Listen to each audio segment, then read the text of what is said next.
LMG mounted and loaded!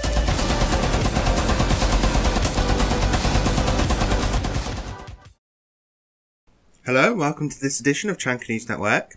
Today, we'll be discussing the history and influence behind the map Consulate.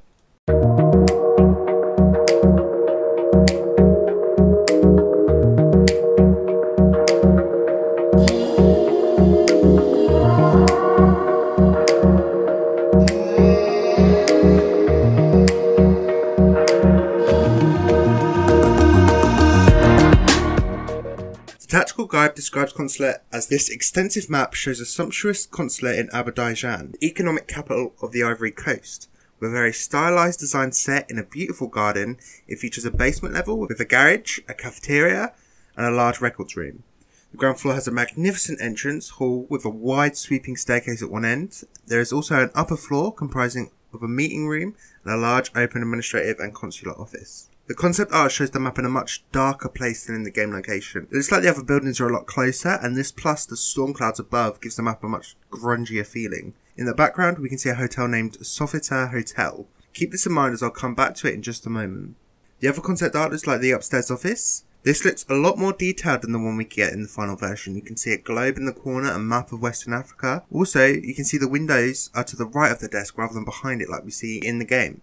We know that the map takes place in Azerbaijan in the Ivory Coast. I managed to track down the existing location of the map and it brings us to the French embassy and consulate. Now before I'd go on, I'd love if someone could explain why these are built next to each other. Most of the time a consulate is just a smaller version of embassy located somewhere other than the capital. The consulate itself doesn't look similar, but we can see the surrounding area is exactly the same. To the north we have the football stadium, which is based off the stadium known as La Felicia. To the south we have the Postal 2001 skyscraper, which is a sort of 12-point star-shaped building. To the east we have the highway, and I think the west part is based in a different area because outside the Turkish embassy, which is just down the road, we can see a construction site very similar to the one in game. There is also a petrol station the other side of the wall, just like we see in game where a car is driven through it. I mentioned earlier the hotel in the artwork. Well, this is actually a hotel in the real location too. It's outside the consulate, but just to the east over the river, there is that same hotel. As I mentioned before, the embassy itself doesn't look like the one we see in game. This one is most likely based off the French embassy in Alexandria in Egypt. Now moving on to why it's in the game.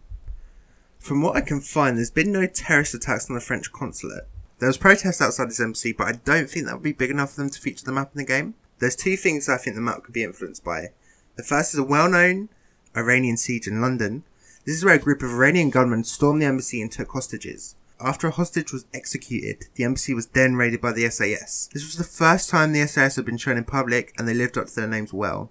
A flashbang that was thrown in accidentally started a fire in the embassy, and one of the soldiers was caught up in the fire whilst repelling, and still raided the embassy even though he was covered in burns. This is often called one of the most successful anti-terrorist situations in history, as very few hostages were injured. The other incident that could have influenced the map's inclusion into siege was the US embassy bombings in Kenya and Tanzania. This is where a group of terrorists drove a truck up to the embassy buildings in both locations and blew it up. This killed over 200 and injured over 4,000. Osama bin Laden was connected to these attacks, and this is what caused him to be placed on the FBI's top 10 most wanted list. Moving on to Easter eggs. We once again have a sign from Watch Dogs around the map. This is advertising the Bruised Up Bar once again, which is from the Watch Dog games. There is also a sign for Delia's Town Market, but I can't find any connection to this to any other games. There are some unique posters on the wall at the police line spawn, advertising food, a haircut, a poster to go and vote for this person, who isn't a Chanka, so you know it's fake news. There's a sign to stop Ebola, and also what I think is an advertisement for a driving school. There's also a small Easter egg in the front entrance and press room where there's a little mini Eiffel Tower sitting on the desks. And the piano in the press room will play a note when you shoot at it.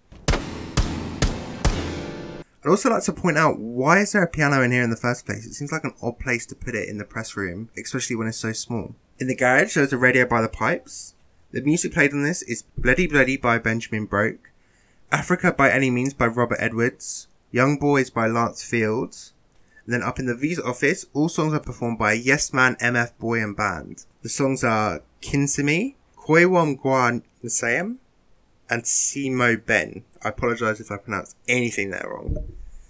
And that's it for this map. If you want to stay up to date with the news, or you want to see the history behind the other maps, check out the channel and subscribe. You can also follow me on Twitter to see when these videos go up. Or if you want to discuss the maps, you can either comment down below, or you can join my Discord and we can talk about it there. This has been Chanka News Network, and as always, remember, That Chanka will always stand by you.